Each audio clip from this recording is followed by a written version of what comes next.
Ali Muhammad Khan sahib, thank you so much for joining us. تھوڑا سا اس کو بہتر طریقے سے الیکشن نہیں آپ لوگ کنڈکٹ کر سکتے تھے؟ جو اتنے اوپن لوپ ہولز نظر آ رہے ہیں ان کو آسانی سے کور کیا جا سکتا تھا. What do you think? جی بہت شکریہ. بسم اللہ الرحمن الرحیم.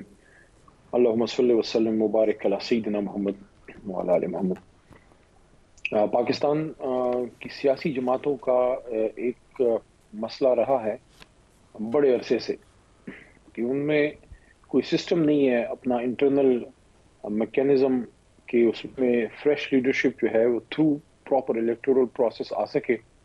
جس جمہوریت کی بات ہم کرتے ہیں وہ سیاسی جماعتوں کے اندر ناپید ہے, اور یہی بات مشرف صاحب تانا دیتے تھے سیاسی جماعتوں کو. ہماری جماعت جب بنی ہے, پہلی بار ہم نے بڑا الیکشن کیا تھا 2013 میں, انٹرا پارٹی الیکشن ہوا, اور اس میں سے بہت سی نئی لیڈرشپ آئی, ضلعی صدر بنے اور صوبے میں اور مرکز میں ان کو عہدے ملے, اسی بنیاد پہ ٹکٹس. اور آپ کو جو پھر 2013 کا جو الیکشن ہوا اس کے بعد آپ کو بہت سے ینگ فیسز تحریک انصاف کے نظر آئے. اور چیف الیکشن کمشنر اس وقت آپ کے حامد خان صاحب تھے کہ نورانی صاحب؟ حامد خان نہیں, میرا نہیں خیال حامد خان صاحب تھے. آئی تھنک تسنیم نورانی صاحب شاید. تسنیم نورانی صاحب. اور تسنیم نورانی صاحب کے ساتھ پھر کیا ہوا اس کے بعد؟ دیکھیں اس کے بعد میرے خیال میں اس پروسیس کو اس طرح سے ہمیں کنٹینیو کرنا چاہیے تھا. 2016-17 میں جو انٹرا پارٹی الیکشن تھا, اس وقت جہاں تک مجھے یاد پڑتا ہے شاید جہانگیر ترین صاحب شاید سیکرٹری جنرل تھے اس زمانے میں. اور تسنیم نورانی صاحب نے پھر ریزائن نہیں کر دیا تھا اپنے عہدے سے؟ اس میں وہ خیر لانگ ہسٹری, اس پہ پھر جسٹس فجی الدین صاحب نے ایک رپورٹ دی تھی, اور کچھ میں سمجھتا ہوں کہ ہماری جماعت سے غلطیاں ہوئیں کہ ہم نے کچھ اپنے پرانے اسٹالورٹس جو ہے وہ لوز کیے, جسٹس فجی الدین صاحب جو ہیں یا اس طرح کے اور لوگ. لیکن بہرحال دیٹس اے لانگ ہسٹری. ابھی جو موجودہ علی صاحب آپ تو, میں آپ کو بھی پرانا اسٹالورٹ سمجھتی ہوں, اور میں یہ سمجھتی ہوں کہ یہ آپ کی جماعت کو سوچنا چاہیے, اٹس این اوپینین, کہ آپ کے پرانے جو نظریاتی ساتھی ہیں وہی کیوں بلی چڑھتے ہیں ہر دفعہ؟ باقی لوگ تو آ جاتے ہیں چلے جاتے ہیں. ابھی آپ مثال دیکھ لیں. مائی کوسچن واز, ٹھیک ہے ماضی میں جو ہوا, یہ جو الیکشن تھا یہ اس سے بہتر ہو سکتا تھا. Don't you think that? دیکھیے تحریک انصاف نے ہمیشہ یہ کوشش کی ہے کہ ہم اپنی جماعت میں ایک الیکٹورل پروسیس جو ہے وہ لے کے آئیں. لیکن ایک مسئلہ ہمارا پاناما کے بعد ہوا کہ ٹائم کم تھا پھر اگلے الیکشن میں. اور ابھی بھی آپ یہ دیکھ لیں کہ ایک الیکشن سے پہلے کس جماعت کو مجبور کیا جاتا ہے کہ وہ پروسیس دوبارہ کیا جائے, حالانکہ ایک پراپر پروسیجر ہو چکا تھا اور تقریباً کم و بیش اسی طرح تھا. غلط, ٹھیک ہے میں نے آپ کی بات مان لی, غلط ہوا آپ کے ساتھ, غلط ہوا, باقی جماعتوں کو نہیں پوچھا, آپ کو پوچھا, پک اینڈ چوز کیا. بٹ سر اب جب کرانے ہی تھے الیکشن, سمپل کوشچن از, یا آپ بیلٹ پیپر چھپواتے, اجلاس کراتے, سینئر لوگوں کو بلاتے, مقابلہ کروا دیتے, اس میں حرج کیا تھا؟ Why did you not do that? دیکھیے جہاں تک ممکن تھا اس میں پہلے تو بیرسٹر گوہر تھے چیف الیکشن کمشنر, پھر جب بیرسٹر گوہر صاحب کو ان کی nomination I as a chairman Tehreek Insaf, تو پھر نیاز اللہ نیازی صاحب جو ہمارے پرانے ایک لیڈر بھی ہیں اور وکیل بھی ہیں, ان کے ذمہ یہ ذمہ داری آئی. اور جہاں تک ممکن تھا کم وقت میں ہمارے وکلاء نے, میں سمجھتا ہوں, بڑی ایفرٹ کی ہے ان سب نے مل کے, اور اس کو کمپلیٹ کیا ہے اور ایک ریکوائرمنٹ پوری کر دی ہے. حالانکہ وہ پچھلا بھی ہم سمجھتے ہیں کہ وہ ٹھیک تھا, لیکن ایک بار پھر کر دی. اور مت بھولیں اس حالات میں کہ ہماری لیڈرشپ جو ہے بہت زیادہ لوگ جیلوں میں, کچھ انڈر گراؤنڈ ہیں. ہمارے خیبر پختونخوا کے صدر علی امین خان باہر نہیں آ سکتے ابھی تک. پنجاب کی ہماری صدر صاحبہ جو ہیں وہ جیل میں ہیں. ہمارے ریجنل پریزیڈنٹ پشاور کے عاطف خان صاحب, ان کا بھی کیسز کے مسئلے ہیں. لیڈر ہمارے خود کے اپنے جو ہے وہ جیل میں ہیں. میرے جیسے چند لوگ جو ہیں وہ جیلوں کا سامنا کر کے نکل تو آئے ہیں, لیکن وہاں شہریار افریدی صاحب, ان کے مسئلے بھی آپ کو پتا ہے کہ وہ اسلام آباد سے باہر نہیں جا سکتے. ان حالات میں جب ہماری حماد اظہر صاحب کو دیکھ لیں, ہمارے جنرل سیکرٹری پنجاب اور لاہور کے صدر رہے ماضی میں, تو ان کی سچویشن بھی آپ دیکھ لیں. پھر ساؤتھ پنجاب میں ہمارے بپی صاحب کو مجبوراً جو ہے آپ کو پتا ہے چھوڑ کے جانا پڑا. تو ایک طرح سے مشکل حالات میں دیوار سے لگانے کے باوجود تحریک انصاف نے وہ لیگل ریکوائرمنٹ ہمارے حساب سے پوری کی ہے, اور اس کا جواب ہم الیکشن کمیشن میں دیں گے. لیکن ایک سوال یہاں ضرور آپ کی اجازت سے میں کرنا چاہوں گا, وقت کم ہے لیکن میں کرنا چاہوں گا. جن موصوف کا آپ نے ذکر کیا, میں ان کا احترام کرتا ہوں. وہ ایک نظریے کے ساتھ خان صاحب کے ساتھ کسی زمانے میں رہے ہوں گے, لیکن ایک اب ہم جیسے لوگوں کی بھی اس جماعت میں دہائی سے اوپر ہو گئے ہیں.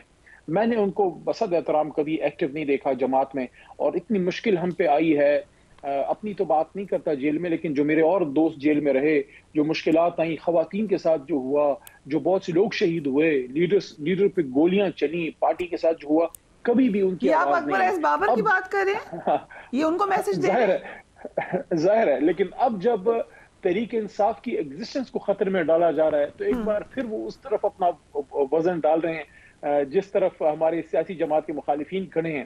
تو میں نہیں سمجھتا کہ اس وقت یہ کوئی جنون ان کی جو ہے ان کا رائٹ نہیں ہے کہ وہ اس پہ بات کر سکے. لیکن میں نہیں سمجھتا، کیونکہ 2011 کے بعد سے تو ان کی ممبرشپ بھی سسپینڈ کی گئی تھی، اور ہم نے کم از کم ان کو 2013 کے بعد دھرنے میں، پاناما میں 2 الیکشن ہم نے لڑ لیے، اتنے مشکلات کا سامنا رہا، جیلیں کاٹی، فائرنگ ہوئی، لوگ شہید ہوئے، پتہ نہیں کیا کیا ہوا، لوگوں پہ دہشت گردیوں کے پرچے کٹے، خواتین کے ساتھ ظلم ہوا، کسی بات پر انہوں نے بات نہیں کی. تو اگر آپ تحریک انصاف کے اتنے ہمدرد ہیں، جو ہو سکتا ہے ہوں، تو پھر آپ نے ان چیزوں پہ کسی پہ بات نہیں کی. یہ آپ کا سٹیٹمنٹ ہم نے ریکارڈ کر لیا ہے. جب اکبر ایس بابر ہمارے شو میں آئیں گے I will play this for him. So let's see وہ کیا جواب دیتے ہیں. چاہیے نا، جب تحریک انصاف کے ساتھ ظلم ہو رہا ہے ہمارے کارکنان کے ساتھ، تو آپ اس جماعت کے ہمدرد ہیں تو آپ آواز اٹھائیں نا. ٹھیک ہے، ایک اور پرانے ساتھی علی صاحب آپ کے، فواد چودھری صاحب، اور تحریک انصاف کو نقصان پہنچنے کا احتمال ہوتا ہے. ٹھیک ہے، اب اکٹھا مقدمہ چل رہا ہے فواد چودھری صاحب اور پی ٹی آئی کے سابق چیئرمین پر.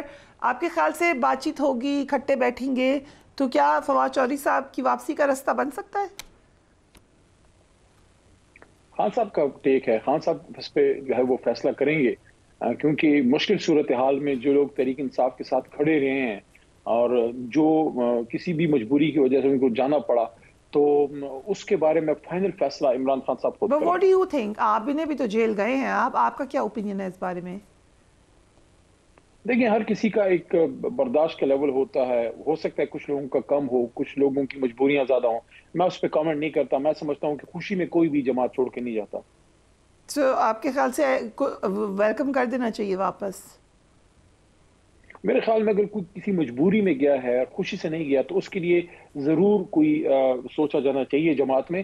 جو کوئی دیکھیں، ایک تو یہ بھی ہے نا کہ اگر تھوڑا سا پریشر آیا اور آپ نے فیس نہیں کیا، وہ بھی مناسب نہیں ہے. کہ ایک طرف کچھ لوگ، اب آپ دیکھ لیں، جاج چوئی صاحب I think probably 70+ ہیں، اور ڈاکٹر صاحبہ کینسر سروائیور ہیں، اور ہمارے گورنر پنجاب سابقہ چیمہ صاحب جو پرانے ہمارے اسٹالورٹ ہیں. اور میں سمجھتا ہوں تحریک انصاف کی بہت بڑی غلطی تھی.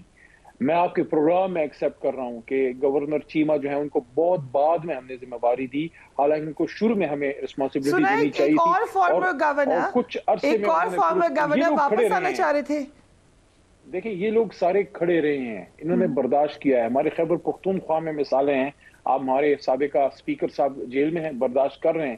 تو تھوڑا ہمیں جتنے بھی ہمارے ساتھی ہیں، اگر آپ ایک کاز کے لیے کھڑے ہیں تو مشکل تو آتی ہے. ہمارے بھی بچے ہیں، ہمارے بھی گھر تھا، ہمارا بھی سب کچھ تھا، ہمارے بھی مسئلے تھے. میرا ایک سیریس سوال ہے، ڈو یو تھنک کہ جس وقت آپ لوگ کہتے ہیں کہ ہم نے سیاست کرنی ہے، تبدیلی لانی ہے، تو آپ کو ریڈی ہونا چاہیے کہ جیل بھی جانا ہے؟ Is this part of the bargain یا نہیں ہونا چاہیے؟ سیاست میں جیل نہیں ہونی چاہیے. دیکھیں، آئیڈیل تو یہ ہے یہ جو اس ملک میں شرط رکھ دی گئی ہے، اور میرا ہمیشہ سے یہ سوچ تھی کہ میں سیاست میں میرے آئیڈیل تو قائد اعظم ہی ہے. پاکستان کی میں بات کر رہا ہوں، تو قائد اعظم ایک دن بھی جیل نہیں گئے. اور میرا بھی یہ خیال تھا کہ کامیاب سیاستدان بننے کے لیے جیل جانا ضروری نہیں ہے، کیونکہ سب سے کامیاب سیاستدان تو قائد اعظم تھے.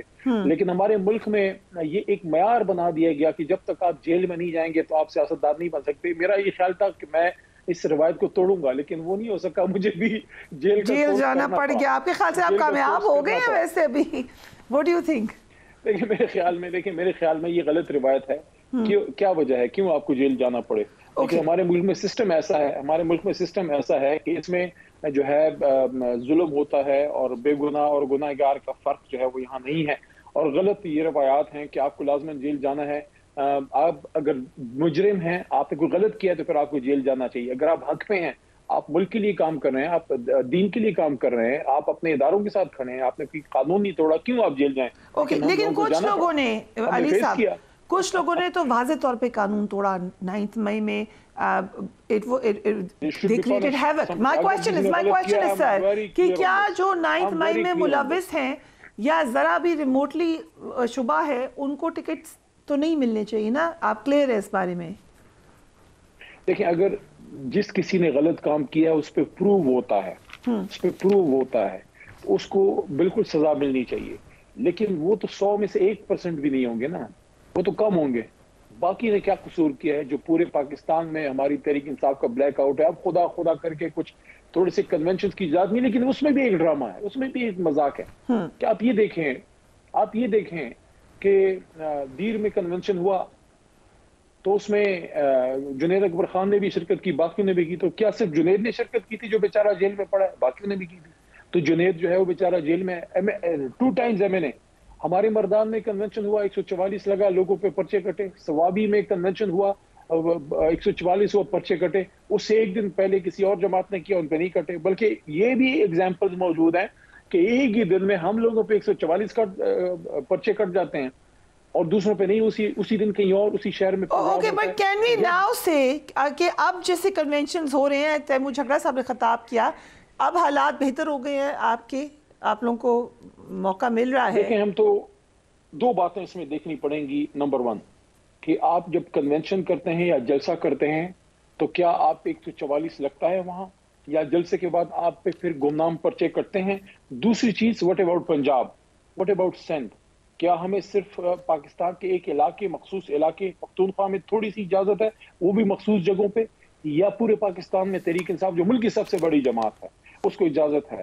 پنجاب جو پاکستان کا سب سے بڑا اجازت لینا، پراپر طریقے کو فالو کریں۔ کچھ جگہ پہ ہم نے دیکھا کہ اجازت لی ہوئی نہیں تھی ایڈمنسٹریشن سے۔ ایسے نہیں ہوتا نا، دیکھیں ایسے نہیں ہوتا، میری بات سنیں میری بہن، ہم کوئی پہلی بار یہ کام نہیں کرے، 3 بار تو میں اپنے علاقے میں ہم الیکشن لڑ چکے ہیں، الیکشن ڈیٹ اناؤنس ہو چکی ہے، الیکشن ہونے جا رہا ہے، جو ہم پرسیو کر رہے ہیں کہ انشاءاللہ 8 فروری کو الیکشن ہے، 3 مہینے سے کم وقت ہے، آپ کو یہاں بھی کارنر میٹنگ کرنی ہے، وہاں جلسہ کرنا ہے، وہاں آپ نے جو ہے کنونشن کرنا ہے، 15 دن کے نوٹس پہ کس طرح یہ پاسبل ہے کہ ایک ملک میں الیکشن کی فضا ہے اور آپ جو ہے ادھر، اور اپلیکیشن جو ہم نے دی ہیں اس پہ کون سی اجازت ملی ہے؟ تو اگر الیکشن کا ماحول ہے، میری بات سمپل ہے، اگر ANP پختونخوا میں اور مولانا صاحب، یا پنجاب میں نون لیگ، یا کراچی میں سندھ میں پیپل پارٹی اور MQM اور جماعت اسلامی یہ کر رہے ہیں اور ہم پہ پابندیاں ہیں، اس کا مطلب پھر لیول پلینگ فیلڈ نہیں ہے۔ اگر سب پہ پابندیاں ہیں تو پھر الیکشن نہیں ہے۔